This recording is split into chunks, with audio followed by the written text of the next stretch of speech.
So I was asked to share how I ended up here from Boise, Idaho. My father and my son had just passed away, and I was like, there's no reason for me to be here anymore, Lord. What do you want me to do? And he said, what about Malibu? And I said, nah, I'm from Guadalupe, spent my preschool years in Boise, Idaho. I mean, what would I be doing with those hoity-toity people, right? And so I packed everything up and I headed back home to the Central Coast, Santa Maria, California. And I stayed with, I even had a job. And I stayed with my sister. The job lasted a whole 6 weeks, unknown to me or the company. And I kept looking, and I just would get a check in my spirit. This isn't the job. And so I just kept looking. And finally it got to the point where my sister couldn't help me out anymore, so I was homeless. And I was staying in hotel rooms, and I started going to the house of prayer every morning. I figured it can't hurt, right? And while I was there, it was a Thursday, and Thursday meant the prophetic ministry, right? So I go in, and I kind of explain my situation, and we started to pray, and one of the people looks up at me, and she goes, have you thought about Malibu? Out of the blue, they had no idea. And this was after I'd come, and when I came, when my daughter graduated from Long Beach State, I was just looking for a church to come one time, because I didn't want to miss church. And I found on the internet, and when I came, I could see like this molten lava just under the surface, and God says, I want to erupt here. Ooh, okay. Wow. So that's how I ended up here. I just am following God. I don't know what He's got in store right now. I'm living in Bakersfield, taking care of grandbabies, which I kind of miss because I was back east most of the time they were growing up. So now He's redeeming that time for me. And for better or worse, here I is. Thank you,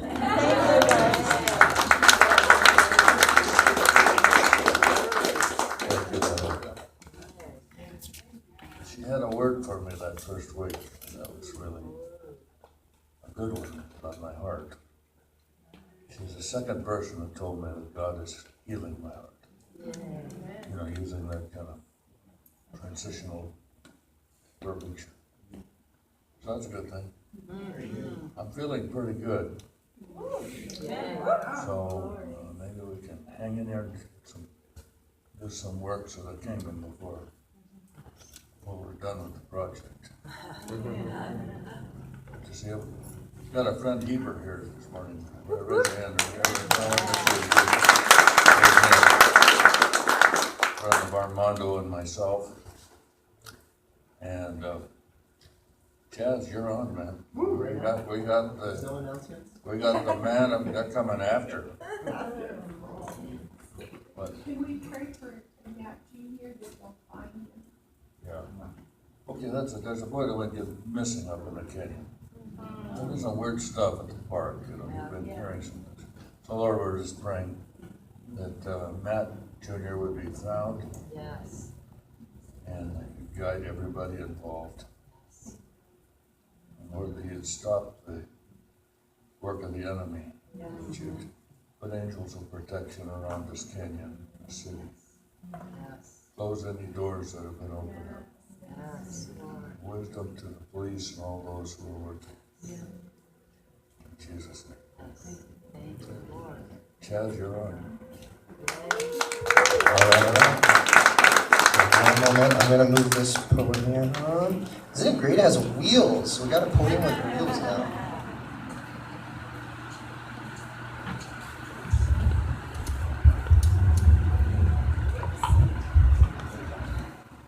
Good morning.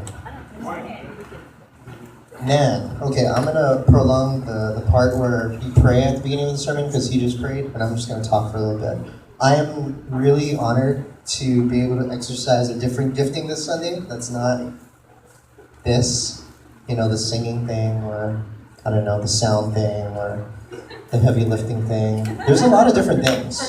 If you don't know, like this church thing, like they're like, you show up for the first time, they're like, hey, you're new, you want to get to know some people, you need to serve, and like they get you plugged in and put the burden on you, and you end up doing a lot of things. So 10 years later, after I became a Christian, I'm still doing a lot of different things. And I don't just do this thing, apparently I also do this thing. And so I'm honored that the leadership would trust me to speak, because it is a privilege, and God could strike me down if it's not good, and He will keep me accountable for the things that I say today when I go.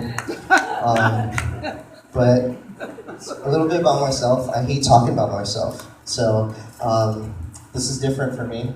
But I'm married to Sarah. It's been 4 years since our first wedding. We got married twice. 4 years since we first got married. I'm 30 years old. We moved to Los Angeles in September 2015, right after our second wedding. We were never divorced. It's because private wedding with a few people and public wedding in Hawaii is like 500 people. Like, it's a big ordeal. Good for you guys, you're doing it the right way. Yeah, I loved what you said this morning, Stephen, about how, God uses the broken. I certainly come from a broken background. I'm still working through some of those things to this day. And I've only been a Christian for a decade, but it's been a wonderful decade. It's been a crazy journey. And in the 3 years I've been in LA, man, I've seen some crazy things. I've had such a great journey in LA. I like to say that I got to live the dream and then I drowned in it. So everything I've ever wanted to do as like a career musician, artist person, like I'm done. I'm good. For the rest of my life, I don't ever have to wonder or worry about trying to fill this thing in my being that says like I need to accomplish something. It could be the sinful nature of my Asian DNA. It could be where that's from. But I feel good about that. So anything else that's happening now in my life, that's like bonus, that's extra. I'm like open to other things, like this speaking thing. If you didn't know, this past week there was a hurricane in Hawaii, where we're from. So we were stressing out a bunch, checking in on family and friends back home. I was doing that while I was doing my job and then also preparing for this Sunday. So, it's weighed heavy on our hearts. But we haven't been hit by a hurricane since Iniki. And so that was 20, 30 years ago. But every summer around this time, there's during hurricane season, there's always 4 or 5 missed hurricanes. And they always come close, and everyone on the island, our attitude is, it's not gonna hit. It's not gonna hit. But for the first couple of days, we worry. So this is how we prepare for a hurricane. We leave work, we say, I gotta go take care of stuff, and then we go to the store, the local Costco, which is probably the busiest Costco in the country, if I remember correctly, and we go to the one Costco, and we buy out all of the water, all of the toilet paper, all of the Spam, and all of the beer. And then we go home, and we fill our tubs. My parents and the plantation thought process is we're gonna fill up the tubs with water so we have water when the water gets shut off. Now that doesn't happen anymore because we have a better technology, but they think the water is gonna get shut off, which it doesn't. It does not happen. And if it does, they bring in a water tank to your neighborhood. And then they also freeze water in plastic bags and put it in the freezer. And so it's this whole ordeal, right? And then you board up the house with the planks on all the windows, and you're just all the security in the world, that's what goes through our minds, right? But I think we have the hedge of protection there, because you know what always happens? It always hits the Big Island a little bit on the south corner where the volcano's been going off, and then it goes like this, it slingshots west, and then it never hits. It never really hits. There's a lot of wind, there's a lot of rain, but the hurricane never properly hits. And so as long as we've lived there, we've been so blessed. We've worried and we've panicked and been frantic, but all in all, man, God's country, and He protects it. So praise God for taking care of that this week.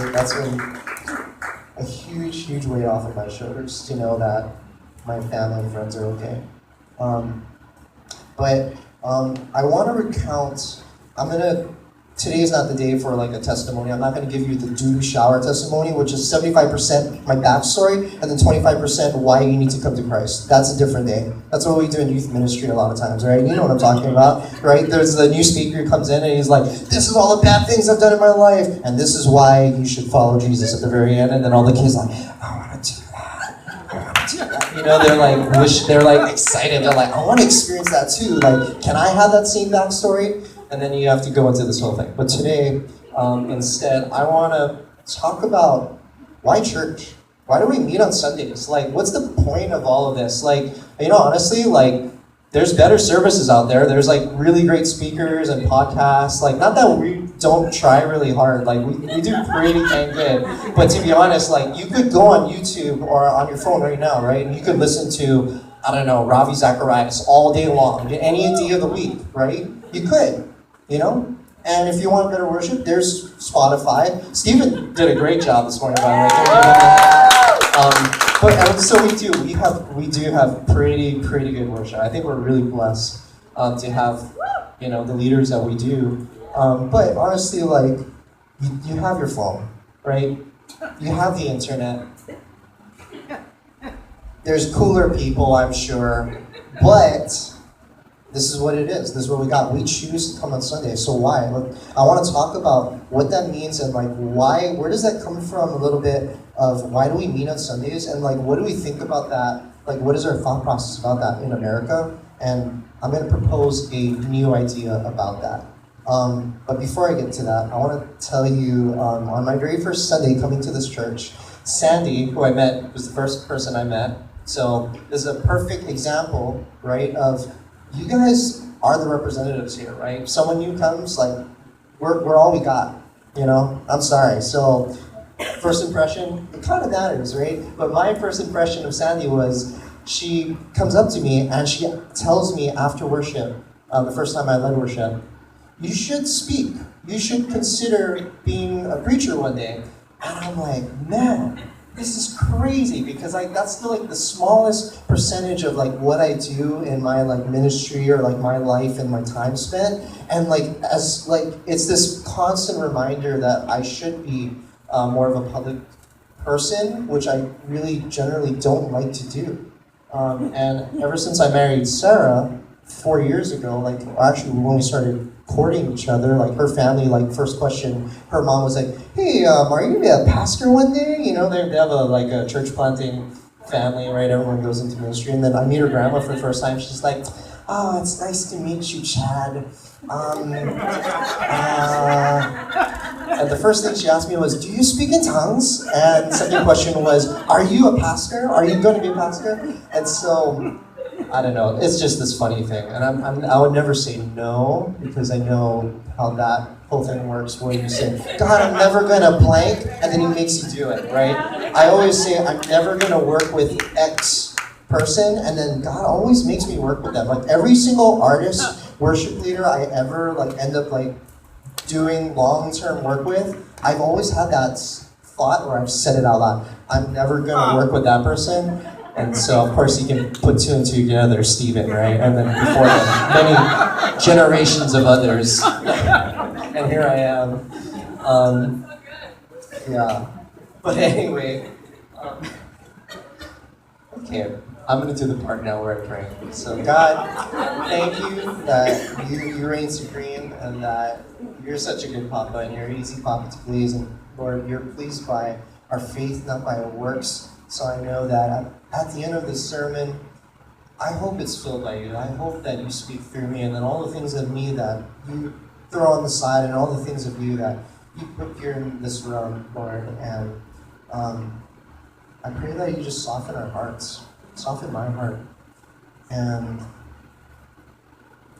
continue to show us what it means to be your church. Continue to show us what it looks like to love as you love and to see one another as you see us. Amen? Amen.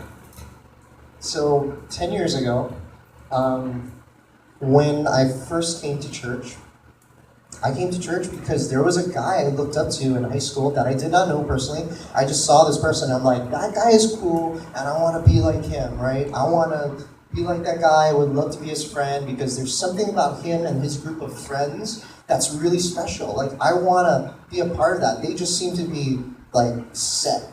They look happy. They look like they're enjoying what's going on in life. And I know that that reality and that quality of life is way better than the quality of my life right now. And so I graduate from high school, and a year or two, I'm into college, and I run into this guy. I'm like, hey man, I know who you are. I was working at Starbucks in the airport, and so I would see him because he's flying to another island to see his future wife. And every time I saw him, I'm like, oh, I know who you are. Your name is so-and-so. Grande iced chai latte with soy, coming right up, and I hook them up every time, every chance I got. I'm sorry, Starbucks, thank you for the job. That's what musicians do, we work at Starbucks. And so, like, every time I saw him, like, I would just hook the guy up, right? Because I just desperately wanted to know this person, and I wanted to know more about them. And turns out he wanted to know more about me.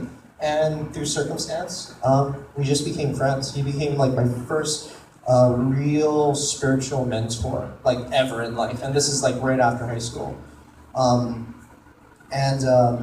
He's just like, he didn't know if I was a Christian, he didn't really care. He was just like, hey, look, just follow me. Like, whenever you're free outside of, like, this job and, like, college, like, just come with me everywhere I go. Do as I do. You know, follow in my footsteps, you know, like, breathe in the dust that I track up in my journey, right? And that's exactly what I did. Every free chance that I got that I wasn't interning at a music studio or going to school or working, I was going with him to, like, high school, like, intervarsity, like, youth type of meetings he would go and speak at every week. He had his youth group. We would put on concerts. He had his church that he was a part of on Sundays. Like, every single chance I got, when he would go perform, like, out in public as, like, his artist thing that he did through which I knew him for, or whether he was the minister, I was with him. I got to see him interact with his family, with his friends, his disciples, his, I guess, partners in leadership, his partners in ministry. And it was so cool. I was like, wow, here's this person that I just thought was a musician, but he speaks, he leads, he mentors, he does all these different things, like he records. I'm like, man, I love that. And so this person and I, like, we have a relationship. He's mentoring me, and this goes on for like a year or two. And in that time, like, I go to his church on Sunday, and I'm like, yeah, that's okay, right? Like, you know what I said, like, how there's better messages, there's better worship. Like, I got to serve on that worship team. I wasn't a Christian yet, but we did Hillsong contemporary songs, like it was like gospel, like in the 90s or 80s. And when I heard the original versions of those songs years later, like Mighty to Save, I was like, what is this? What is this song? Like, you know, because we would never play it like that. It was so different. And the messages were like very, like, it was like Calvary Church. It was just like word for word, line by line. It was just like very detailed. And as a person who wasn't a Christian or like didn't understand anything, and even when I became a Christian, I was just like, I'm so surprised every single moment. Like, I didn't know that, I didn't know that. And as a young person, like, that's how we think, right? Like, millennials, we're like, I know everything. But I find, like, becoming a Christian and, like, journeying with God, I realize the closer I get to Him, the less I know, and the more I need Him. Yeah? You find that in people that are actually Christ-like. I'm on my way, I'm trying to get there, but I can, no offense to anyone, like, I could probably name less than 10 people, maybe 5 people that I've known in my life that were truly, truly Christ-like. When I look at Christ in the Bible, when I look at these people, I'm like, they're just like Him. Just like Him. So anyway, coming back to the whole idea of, like, I go to this church, right, and it's not really doing it. Like, I just really enjoy, like, being with these people that go to this church, and I really, really enjoy, you know, being mentored by this person. And so evidently, it was my relationship with this person who then passed me off into a relationship with Christ. We were at a youth camp with multiple churches one day. It was like a couple months in, maybe 6 months, and I started to learn about the Bible, and I was starting to pray, and we were leading worship. It was like the last night of the camp, and he was like, "You play bass? I need a bass player, so you do it, right?" Easy. I just stand there in the back. I play the notes on the paper. I don't know any of the words, and I just like make sure that he sounds good, right? That's your job, supporting musician. And in that song, they do an altar call. We're playing From the Inside Out by Hillsong. And in that moment, I felt it. I felt the Holy Spirit just come down. My heart felt like fire. And I was just like, I don't know what any of this is, but I understand that I want this. I'm like 100%, I want this. And so, wow, in that band, leading other people to Christ, I became a Christian. And I didn't really get, thank you, I didn't really get a chance to tell them when it happened or tell anyone. So I had to leave right after for my job. So I wrote a little note on a piece of paper. I said, "Dear," his name is David, blah, blah, blah. I give my life to Christ tonight, blah, blah, blah. Thank you. And I leave him the note, and I get in my car, and I go, right? So he gets the letter, and so we start to build from there, right? When we look at the percentage of people, like if you really ask people, like, how did you become a Christian? A lot of times, especially in my generation, like they don't say they give their life to Christ ultimately because of a message they heard on a Sunday or a worship song that they heard. That might be like the last hit on the stone. You know, the stone cutter has the privilege of giving it that last hit, but everything else that leads up to it, if it was spirit-led evangelism, then it's 100% effective. It might not be the final instance, but it leads up to that, right? And so, the point I'm trying to get across is that the relationships we have with one another, the time we spend with one another, I think that's it. I think that's the key. I think that's like what Jesus is talking about in the Bible about the church, being the bride of Christ. We get to be in relationship with one another, and then we hand off to that relationship with Christ. And if we can model that relationship first and show them that, hey, look, this is something like so radically different, then I think it's something that still works in our thought process as like Protestant, evangelical Christians, if we wish to use those terms. I think that part of what we do makes sense still.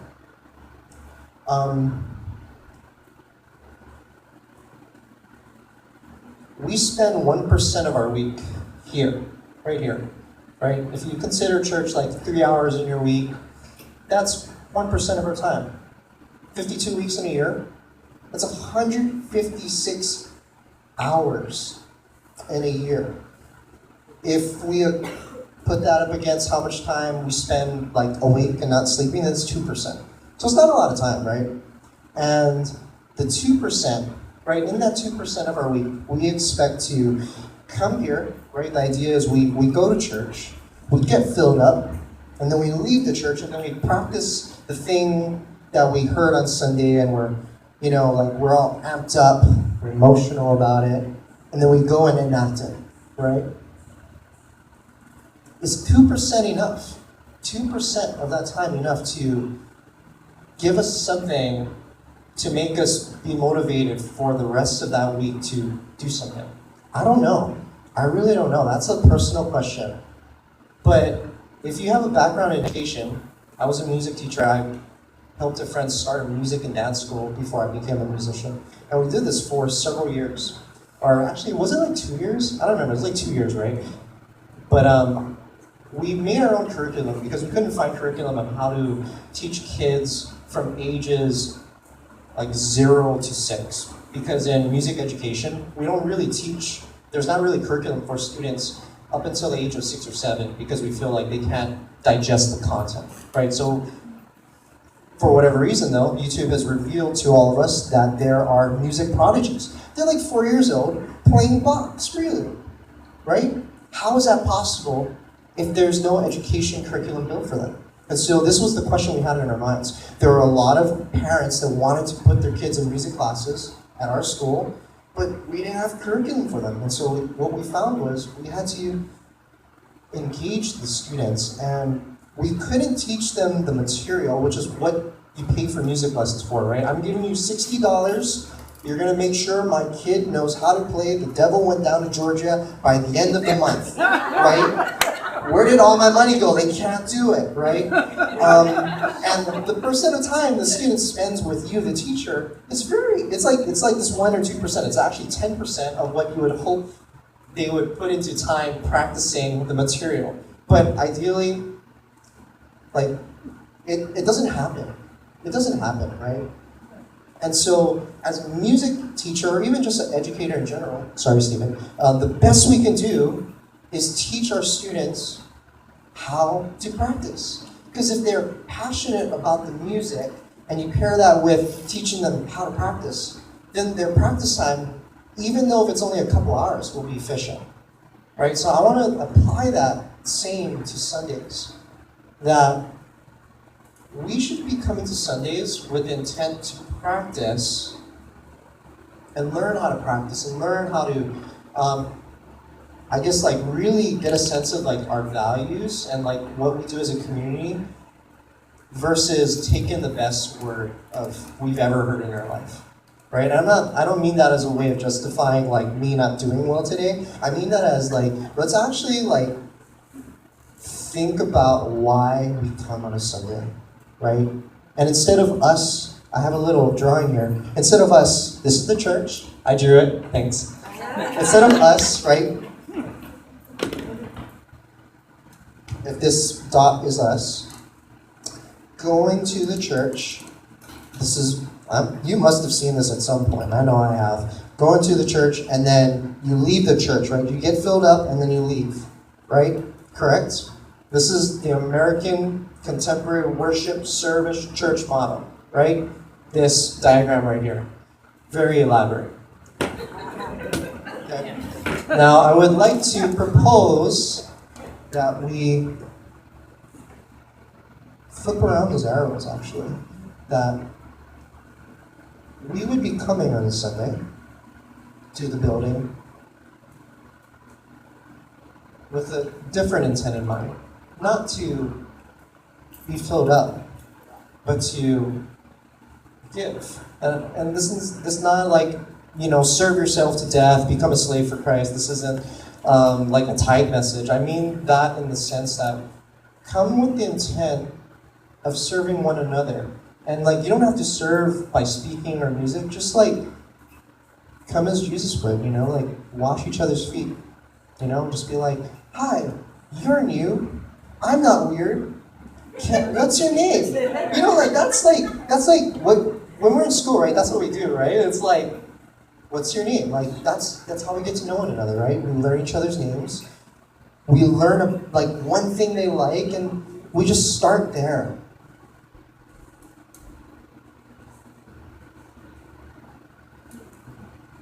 Sorry, I'm just thinking about that myself.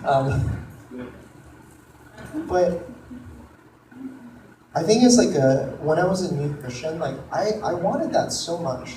I thought every Christian that I met in the church was gonna be like that guy. And what I found was they weren't. And I'm like, man, this is like a family church. We've got at least 100 people here. We meet in a cafeteria, but it's a big cafeteria. There's a sound system, there's a band. We have food because someone owns a catering business. She's doing something, right? And yet, like, I'm unknown. I'm unknown, and I'm here every Sunday. And like, the thing that I instantly attached to, like in my faith, was, wow, I love to serve. I don't know why, but I feel like this is something that's changed in me. I love to just use my hands. I want to be involved. I saw that as like, well, they say get involved, so I'm going to get involved, right? Like, that's what they preach, I'm going to do it.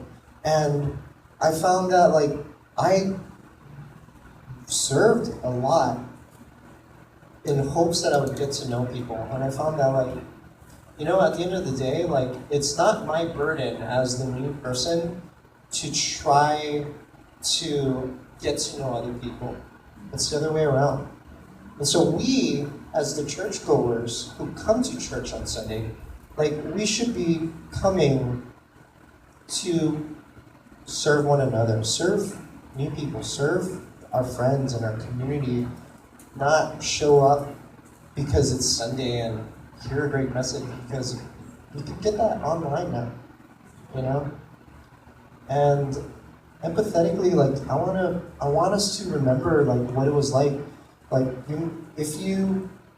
Sarah got saved when she was like 4 at a revival meeting, but like, if you remember what it was like to not be a Christian, like, I'm sure you must have felt these same things at one point or another. So I'll just brood on that for a little bit. So I asked the question, how much time do we spend listening to a message, worshiping God? Is it practical for us as individuals, as a community, to go to church every Sunday? I think it still is. I think it is, if we think about these things.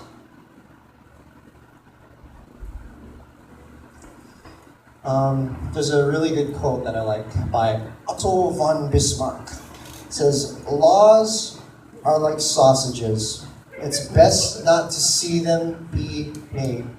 It's like to tear away the curtain and to expose the fourth wall in the movie ruins your favorite movies, unless you like Deadpool." And I think church is kind of the same way sometimes, you know, like once you like have that experience of like being really involved at a really active church and you're like, wow, they have finance meetings and like they talk about like every single detail and you know, like granted, like some of them do that because they want to make sure that like when they take in tithes that they're stewarding that money. Like I care a lot about that. I come from a Presbyterian church before I came here, and like we would plan like our sermons like a month ahead, like the entire staff would get it. We would have meetings about things we would enact like a year from now. You know, I never in my mind doubted that like we are wasting people's money ever. You know, like it was just like so clear, like wow, we made sure we got something good. And then we also take care to throw away the trash from it, like the boxes it comes in. And then you see them take care of the equipment and a process of taking care of that equipment after we got it. And I love that. And I just thought that was normal after a while, right? And I digress. Yeah, here we are. I'm not saying that we do that. I just saying that like I see that a lot, and it breaks my heart. You know, it breaks my heart to know that, like, you guys give so freely, and yet we forget, like, where that comes from. You know, like, God blessed us with that, and God trusted us with it. And I just hopped from my Presbyterian mindset to my Every Nation training. Sorry. I had a flashback. But anyway, to the passage. Acts 27. More than any other verse, we get the motto of Sunday church from this passage.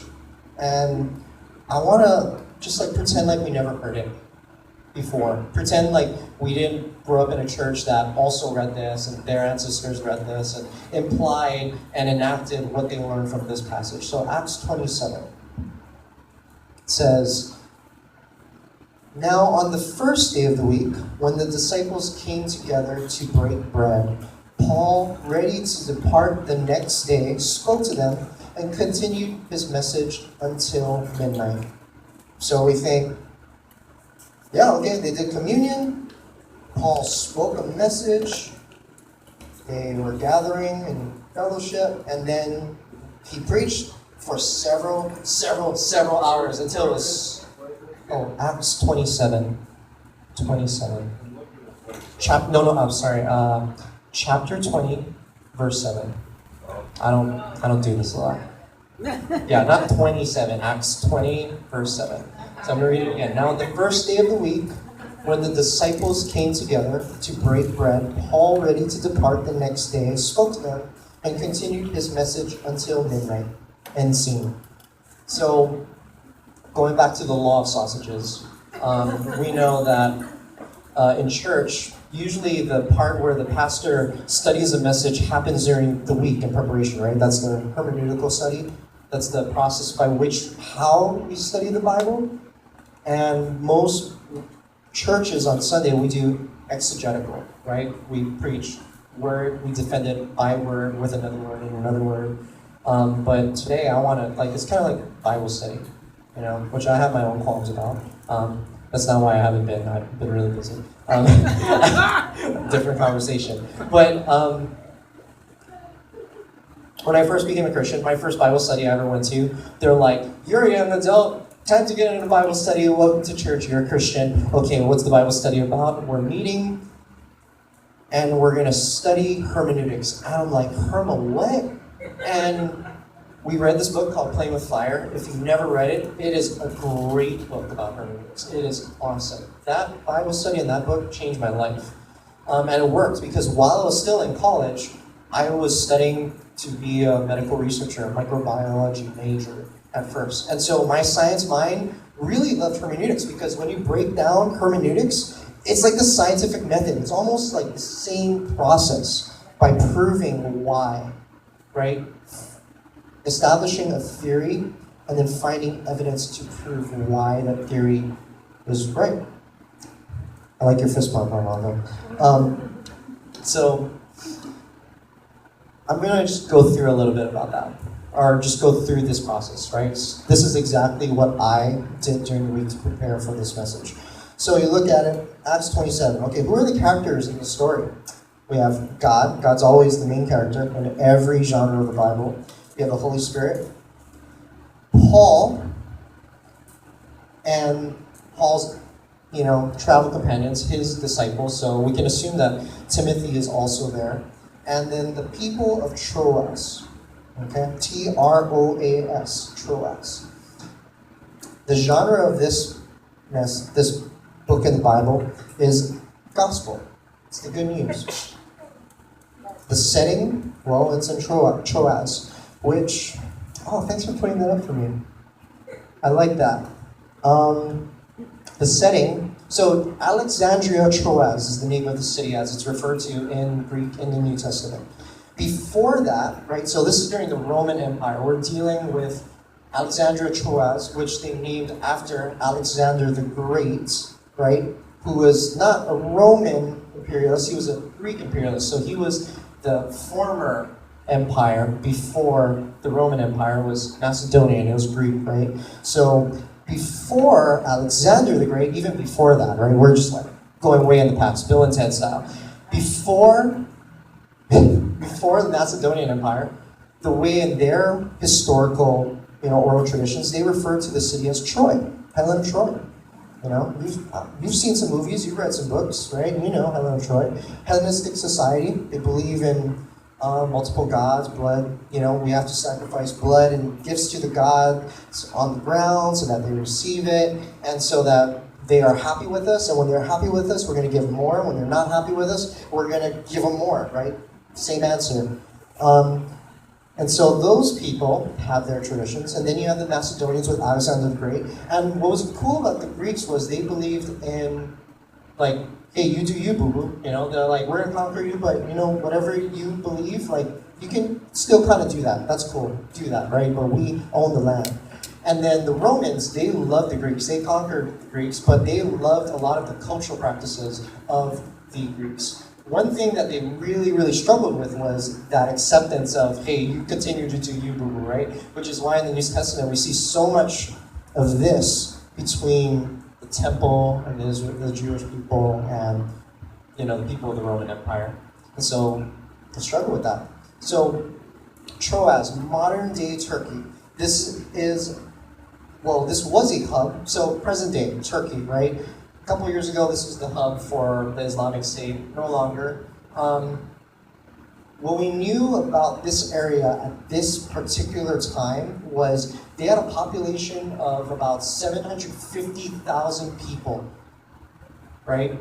That's the amount of, that's a little over the amount of, I don't know, with Hebrews, right? That's the amount of, believing Hebrews we have in Jerusalem.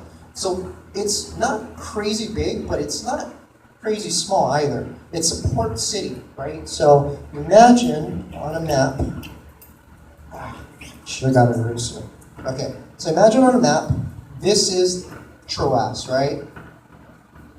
Over here, across this way is Europe, up here, and over here is Greece, right, across the Aegean Sea, and then way down here is Jerusalem. It's the big J, right? It's a port city, which means a lot of cultural influence.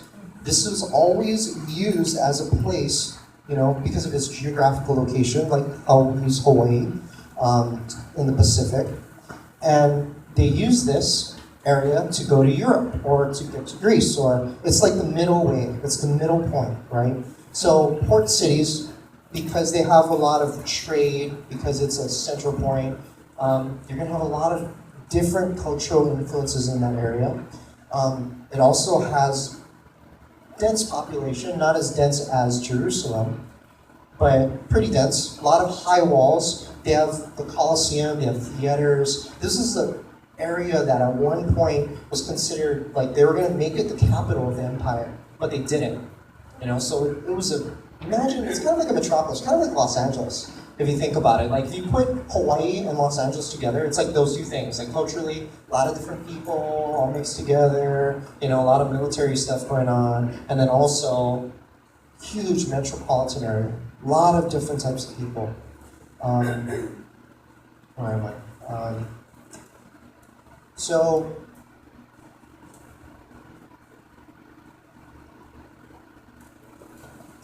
culturally, people at this time generally had a lifespan of 48. That was the average lifespan, 48. Paul, when he visits Troas in this particular instance, right, his third missional journey, he's about 51 years old. He's done pretty good. He's outlived, the average lifespan, and they know it. They're looking at him, they're like, "You're doing good, Paul. You're doing pretty good. We don't know how much, but you're doing pretty good. We don't know how much time you have left." And so, that explains why when we look at the passage about he preached till midnight, and this was like the end of his trip, it's because they thought they were never going to see him again. It was very, very likely. They're like, "We're never going to see this dude ever again, so we need to get like as much as we can from him." It's like Billy Graham, on his way out. They're like, "We got to get the documentary, we got to get the book, the movie, we got to get everything, And so they're looking at Paul. They're like, "Okay, give it to us, right?" And so I'm going to continue to break down this passage. So we read, "Now on the first day of the week, so we assume that means Sunday, right? It probably was Sunday. We also know that from the passage right before that they were there 7 days before. So this is the very last day. So they must have arrived on a Sunday, and they are leaving on a Sunday. So they've already been there for a whole week. That's a lot of time for meetings and like hanging out and observing and talking. So I would imagine that Paul had already divulged a lot of important things, right? So take that as like a little cue. We also see that when we are gathered together, so they are meeting on the first day of the week, which is a Sunday. That doesn't mean Sabbath.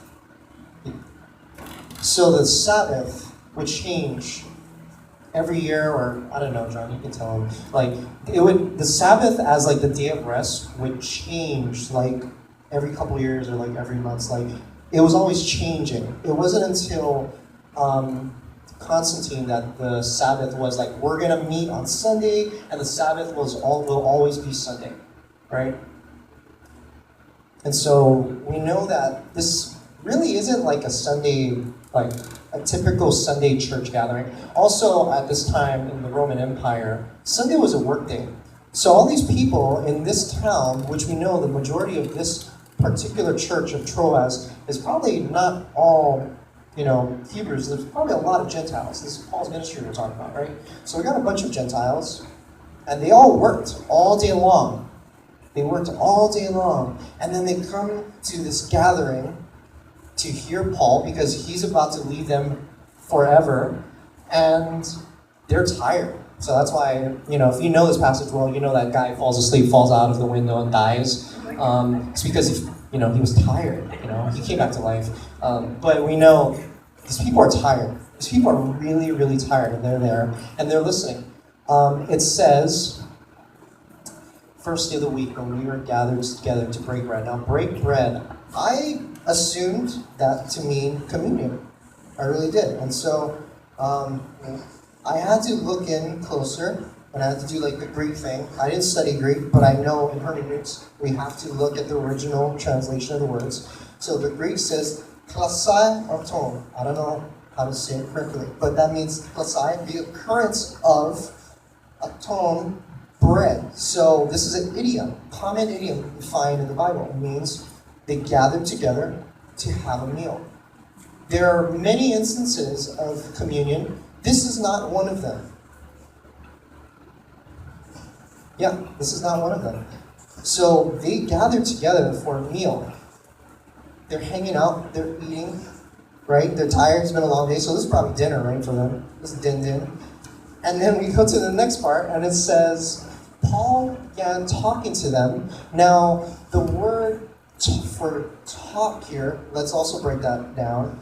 It says, spoke in my translation. The words are in Greek that they use in the original Greek is dialegomai, which is the word we get dialogue from. Dia, successfully, back and forth. Dia, successfully, back and forth. Lego is to lay down to sleep, to bring closure to. So put the two words together means to successfully go back and forth between 2 points for the purpose of closure, of finding a common means to the end. Right? In Hawaiian, we have a word for this. We call it kuka kuka. It's the same thing. It means that you and I are going to have a conversation, and we're going to talk about a common theme, but you know something and I know something, and we're going to go back and forth to the point where we understand something about this topic we're talking about. We don't come to that conversation with, I know the truth and you know the truth. It's, you know a little bit of something, I know a little bit about something, and we are both in seeking of the truth. Right? I'm going to come back to that. So if we take away our first world filter of ourselves and being Americans and all of that. Yes, sir.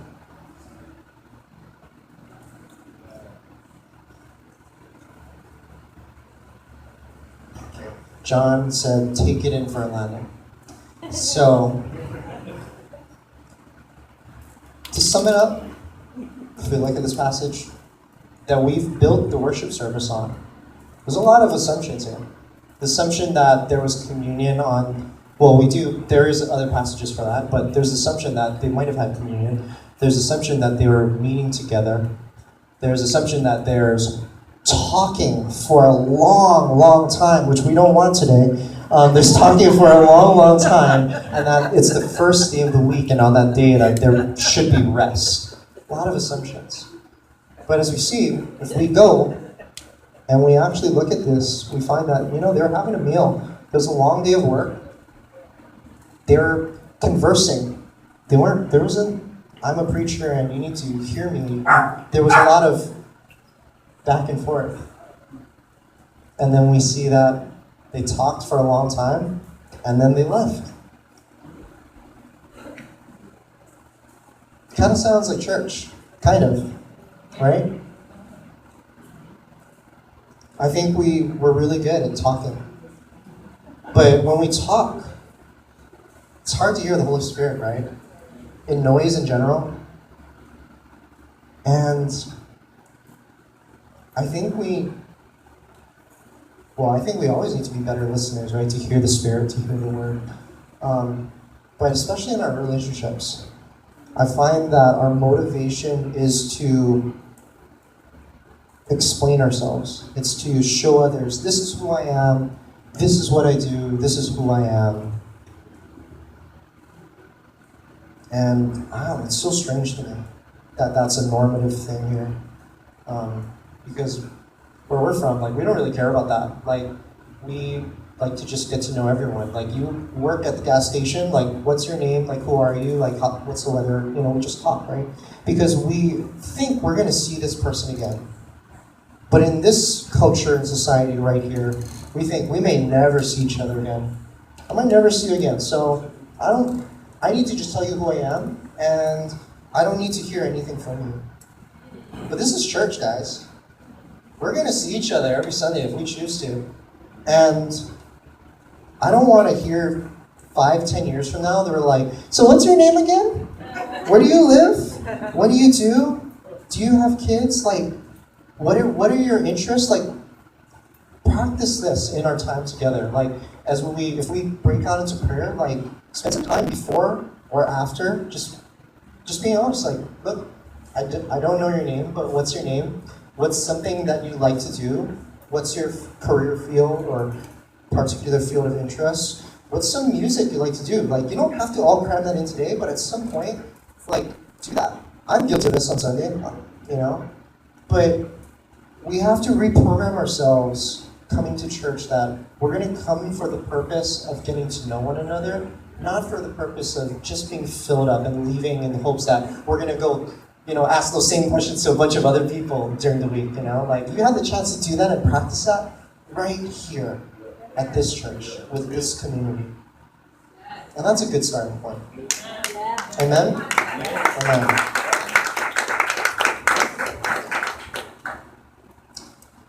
God, you're a good God. And we know that you've been singing this song from the beginning of time. You've made it all come to be. And when we get to participate in that, when we get to grab a little piece of that, man, we're so blessed. And we know that you take great joy in that as well. Lord, forgive us that we pray for results more than we just pray to honor you, God. Lord, we are so hardwired right now to seek results, to find a means to an end with one another, Lord. Would you just sweep that out of here and give us your eyes again. Give us your heart for one another, for people. There's a reason why we're the last place that people come to. When you originally designed this to be the first place that we come to. Back to your heart. Show us what it means to be your bride, your church. Amen? Okay.